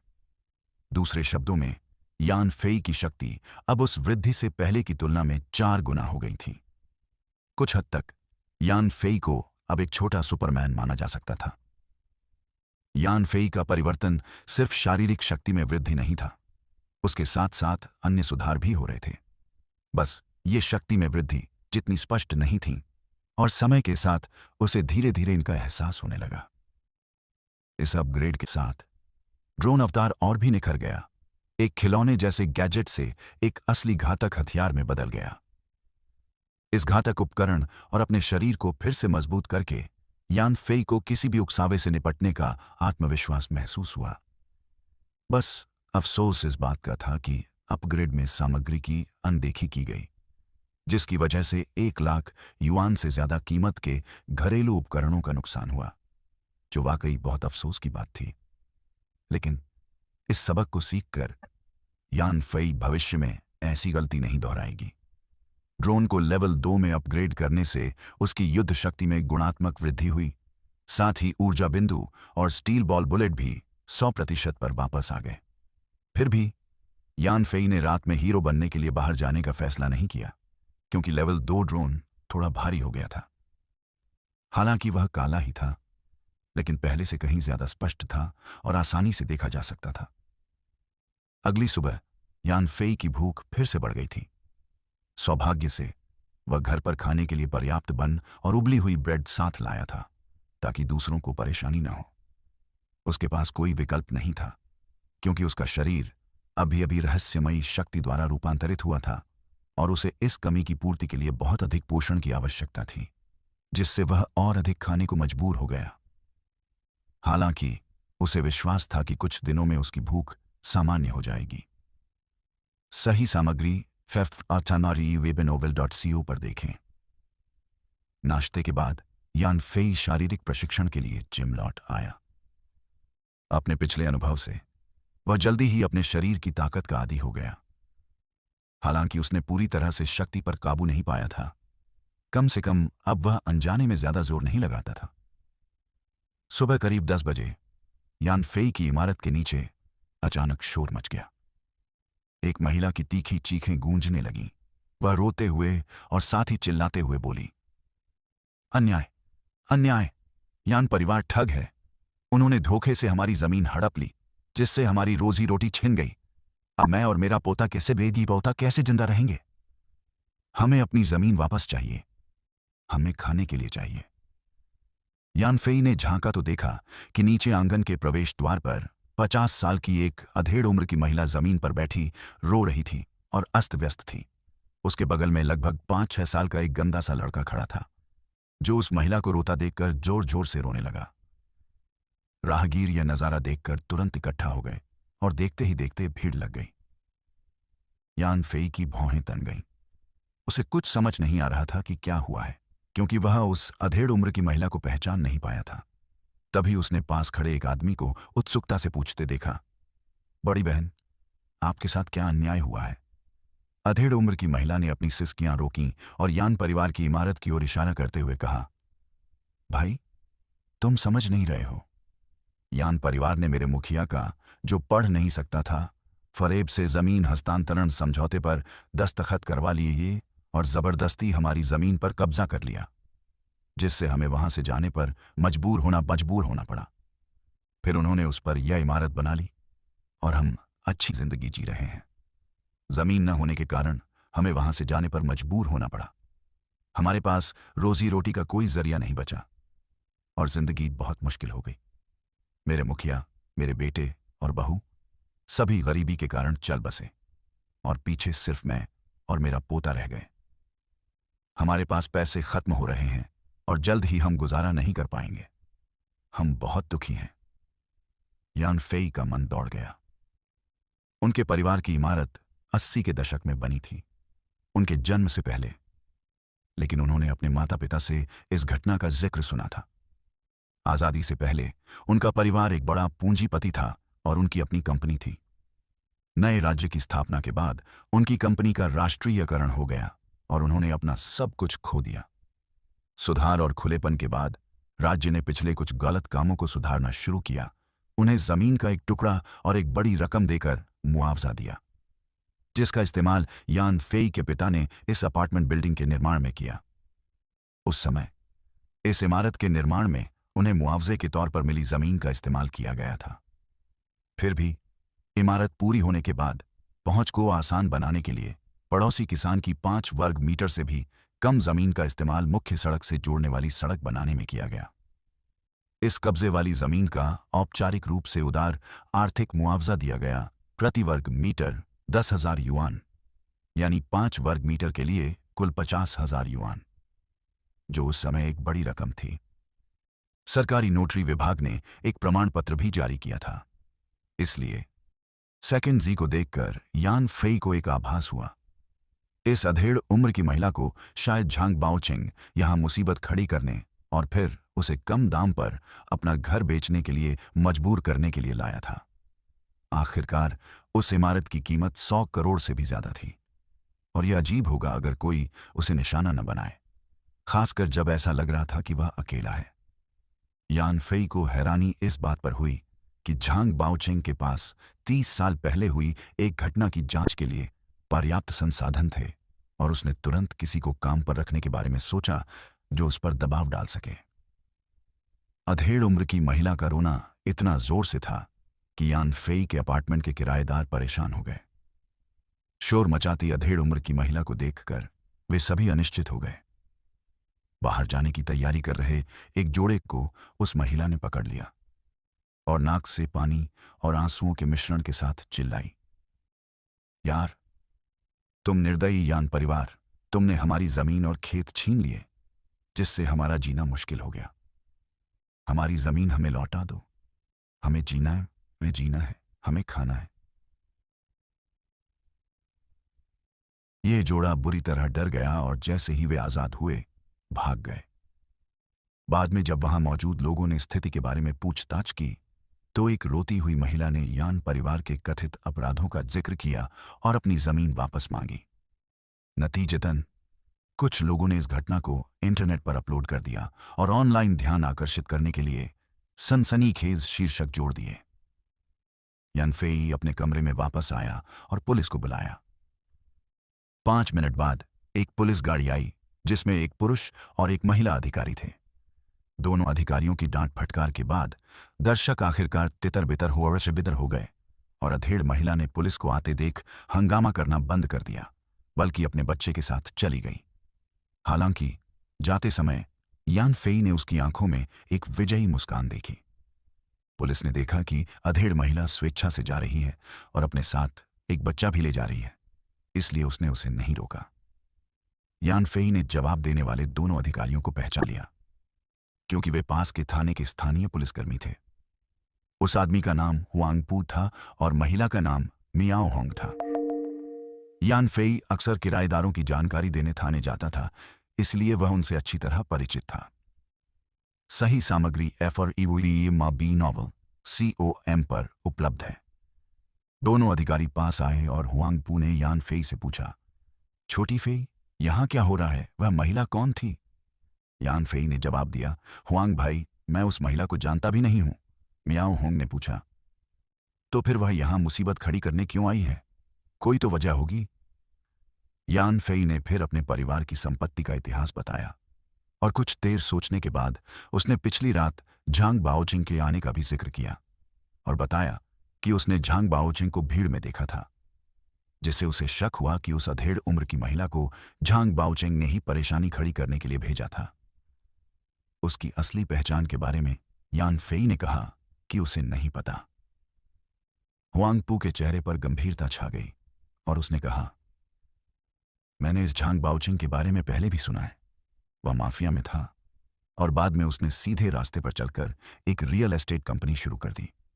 हालांकि वह सीधे रास्ते पर चला गया है, फिर भी उसके माफिया से संबंध है और उसकी कंपनी अक्सर लोगों के घरों पर कब्जा करने के लिए धोखेबाजी और धमकी भरे तरीके अपनाती है। उसकी कोई अच्छी प्रतिष्ठा नहीं है। यान फेई ने संदेह से पूछा, क्या देश संगठित अपराध पर नकेल नहीं कस रहा है? उसके जैसे लोग अब भी कैसे मौजूद हैं और मेरी संपत्ति पर कब्जा कैसे कर रहे हैं? मियाओ होंग ने जवाब दिया, छोटे यान, हालांकि देश माफिया पर नकेल कस रहा है, फिर भी हमें सबूतों की जरूरत है। अब हम कानून के मुताबिक शासन करते हैं और बिना सबूत के हम स्वाभाविक रूप से लोगों को गिरफ्तार नहीं कर सकते। पहले जब भी झांग बाओचिंग मुसीबत में पड़ता था तो उसका कोई मातहत जिम्मेदारी ले लेता था और हम उसके अपराधों का कोई ठोस सबूत नहीं जुटा पाते थे, इसलिए हम उसे गिरफ्तार नहीं कर पाते थे। ज्यादा से ज्यादा हम उस पर कुछ पैसे का जुर्माना लगाते थे और वह अगली बार अपनी चालें दोहराता था। यान फेई को ऐसा लगा जैसे उसे पुरानी हांगकांग फिल्मों में दिखाए गए युग में वापस ले जाया गया हो। यह कार्रवाई वास्तविक है, लेकिन यह अभी भी सबूतों और कार्यक्रम पर निर्भर है। पुरानी हांगकांग फिल्मों से मिली शिक्षा के साथ माफिया और भी चालाक हो गए। अपराध करने के बाद वे बस किसी और को दोष दे देते थे। दोषी ठहराए जाने वालों को जेल में रहते हुए भुगतान मिलता है और माफिया उनकी रिहाई के बाद उन्हें आर्थिक रूप से मुआवजा देता है। इस तरह हर किसी को वह मिलता है जो वह चाहता है और सामान्य संतुष्टि मिलती है। इसलिए माफिया कानून तोड़ना जारी रखते हैं। जब तक वे हत्या करने से बचते हैं और सावधान रहते हैं, वे अक्सर बिना किसी नुकसान के बच निकलते हैं। लगा सेकंड जी को देखकर यान फेई को एक आभास हुआ। इस अधेड़ उम्र की महिला को शायद झांग बाओचिंग यहां मुसीबत खड़ी करने और फिर उसे कम दाम पर अपना घर बेचने के लिए मजबूर करने के लिए लाया था। आखिरकार उस इमारत की कीमत 100 करोड़ से भी ज्यादा थी, और यह अजीब होगा अगर कोई उसे निशाना न बनाए, खासकर जब ऐसा लग रहा था कि वह अकेला है। यान फेई को हैरानी इस बात पर हुई कि झांग बाओचिंग के पास 30 साल पहले हुई एक घटना की जांच के लिए पर्याप्त संसाधन थे, और उसने तुरंत किसी को काम पर रखने के बारे में सोचा जो उस पर दबाव डाल सके। अधेड़ उम्र की महिला का रोना इतना जोर से था कि यान फेई के अपार्टमेंट के किराएदार परेशान हो गए। यान फेई ने फिर अपने परिवार की संपत्ति का इतिहास बताया, और कुछ देर सोचने के बाद उसने पिछली रात झांग बाओचिंग के आने का भी जिक्र किया और बताया कि उसने झांग बाओचिंग को भीड़ में देखा था, जिससे उसे शक हुआ कि उस अधेड़ उम्र की महिला को झांग बाओचिंग ने ही परेशानी खड़ी करने के लिए भेजा था। उसकी असली पहचान के बारे में यान फेई ने कहा कि उसे नहीं पता। हुआंगपू के चेहरे पर गंभीरता छा गई और उसने कहा, मैंने इस झांग बाओचिंग के बारे में पहले भी सुना है। वह माफिया में था और बाद में उसने सीधे रास्ते पर चलकर एक रियल एस्टेट कंपनी शुरू कर दी। हालांकि वह सीधे रास्ते पर चला गया है, फिर भी उसके माफिया से संबंध है, और उसकी कंपनी अक्सर लोगों के घरों पर कब्जा करने के लिए धोखेबाजी और धमकी भरे तरीके अपनाती है। उसकी कोई अच्छी प्रतिष्ठा नहीं है। यान फेई ने संदेह से पूछा, क्या देश संगठित अपराध पर नकेल नहीं कस रहा है? उसके जैसे लोग अब भी कैसे मौजूद हैं और मेरी संपत्ति पर कब्जा कैसे कर रहे हैं? मियाओ होंग ने जवाब दिया, छोटे यान, हालांकि देश माफिया पर नकेल कस रहा है, फिर भी हमें सबूतों की जरूरत है। अब हम कानून के मुताबिक शासन करते हैं और बिना सबूत के हम स्वाभाविक रूप से लोगों को गिरफ्तार नहीं कर सकते। पहले जब भी झांग बाओचिंग मुसीबत में पड़ता था तो उसका कोई मातहत जिम्मेदारी ले लेता था, और हम उसके अपराधों का कोई ठोस सबूत नहीं जुटा पाते थे, इसलिए हम उसे गिरफ्तार नहीं कर पाते थे। ज्यादा से ज्यादा हम उस पर कुछ पैसे का जुर्माना लगाते थे और वह अगली बार अपनी चालें दोहराता था। यान फेई को ऐसा लगा जैसे उसे पुरानी हांगकांग फिल्मों में दिखाए गए युग में वापस ले जाया गया हो। यह कार्रवाई वास्तविक है, लेकिन यह अभी भी सबूतों और कार्यक्रम पर निर्भर है। पुरानी हांगकांग फिल्मों से मिली शिक्षा के साथ माफिया और भी चालाक हो गए।